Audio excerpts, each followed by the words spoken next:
कविता hello सखी Joshna hello बोला सखी पिंकीला हेलो बोला तम समस्त केमती अच्छा अरे बोला हाँ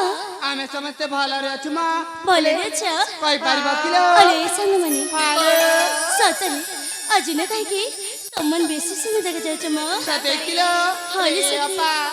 तुम्हें मध्य ना आमठार भारी सुंदर देखा चमा सतर कण जेमिति की से आकाशर चंद ठारू भी भारी सुंदर लो अरे संग मने हेलो सतरे जडचिन नै म पाँच किलो ए नरीर सौल कळा सते किलो दिव्य चंद्र सौल कळा हेलो मुकमे कस्तुरी ए कांची राजारा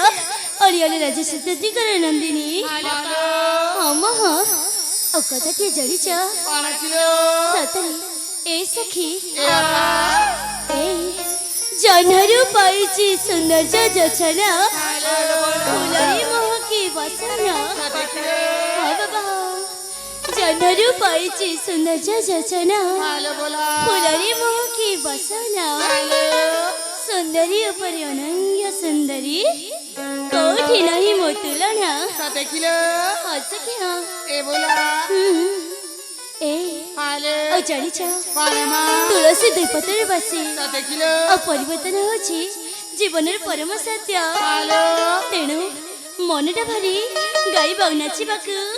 प्रबल इच्छा होछि रे इच्छा ए होछि बोला जा भी कई बार थी खोली की कह जामा अले सखी मने हेलो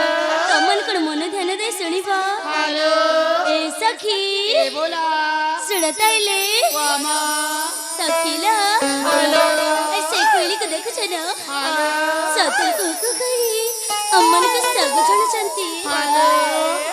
ए सखी ए बोला